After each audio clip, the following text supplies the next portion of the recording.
अस्सलाम वालेकुम। मैं हूं आपका फार्मासिस्ट डॉक्टर काशिफ शब्बीर और मैं आपके लिए लाया हूं मार्केट में मौजूद अद्वियात के बारे में मालूमात।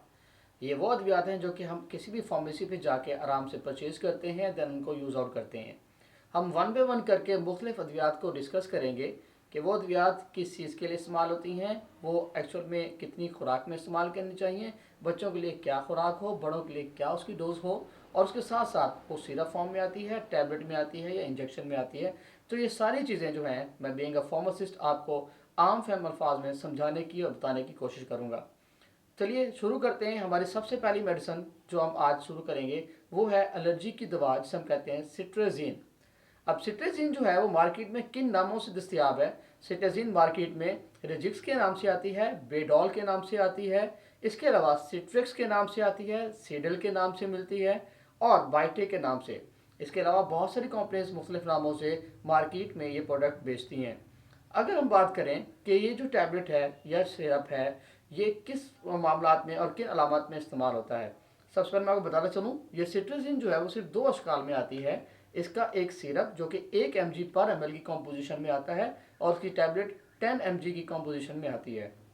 अगर हम बात करें कि सिट्रेजिन की टैबलेट किन अलामत में इस्तेमाल की जा सकती है, तो मैं आपको बताना चाहूँ एलर्जी के मुख्तलिफ अलामत, जैसा कि स्नीजिंग, छींकें आ रही हैं, नाक से पानी बह रहा है, आंखों से पानी बह रहा है। इसके अलावा आपको छपाकी लाइक अर्टिकेरिया है या स्किन पे एलर्जी, रैश वगैरह हुए हुए खारिज होती है, तो इन सारे जो अलामत हैं उसमें आप सिट्रेजिन की टैबलेट को यूज़ कर सकते हैं।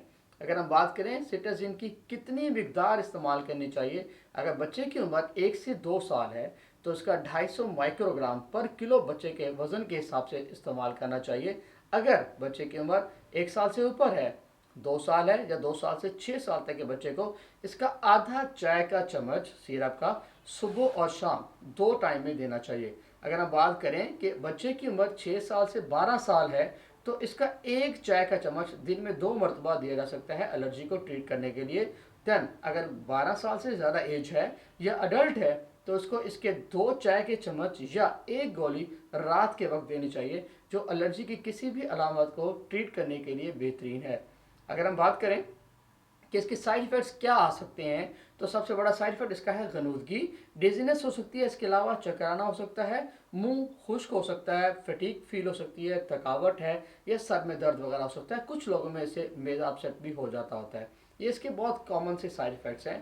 तो अगर हम बात करें कि अगर प्रेगनेंसी है तो क्या इस दवाई को यूज़ किया जा सकता है, तो प्रेगनेंसी में वैसे इसका ऐसा रिस्क कोई एविडेंस आई नहीं सामने, लेकिन फिर भी हमेशा अपने डॉक्टर के मशवरे से ही इसको इस्तेमाल करें। अगर हम बात करें कि वो मदर्स जो अपने बच्चों को फीड कराती हैं, लैक्टेटिंग मदर्स हैं, तो क्या वो इसे इस्तेमाल कर सकती हैं, तो हरगिज़ नहीं। ऐसी माएँ जो अपने बच्चों को फीड कराती हैं उन्हें ये टैबलेट इस्तेमाल नहीं करनी चाहिए या इसका सिरप नहीं लेना चाहिए, क्योंकि ये मदर के मिल्क से एक्सक्रीट हो रहा होता है और ये नुकसानदेह हो सकता है। तो हम बात करें कि कौन से ऐसे लोग हैं जिनमें ये कॉन्ट्रा इंडिकेटेड है या जिनको ये नहीं लेनी चाहिए, ऐसे लोग जो अल्कोहल यूज़ करते हैं, जो CNS डिप्रेसेंट एंजाइटी की दवाइयाँ लेते हैं, स्कूनावर दवाइयाँ लेते हैं, वो इसे ना लें। ऐसे लोग जिनको पीनट से एलर्जी है, जिनको सोया एलर्जी है, ऐसे लोग जो सिट्रेजिन साल्ट से एलर्जिक हैं या हाइपर सेंसिटिव हैं, उन लोगों को इस दवाई को नहीं लेना चाहिए।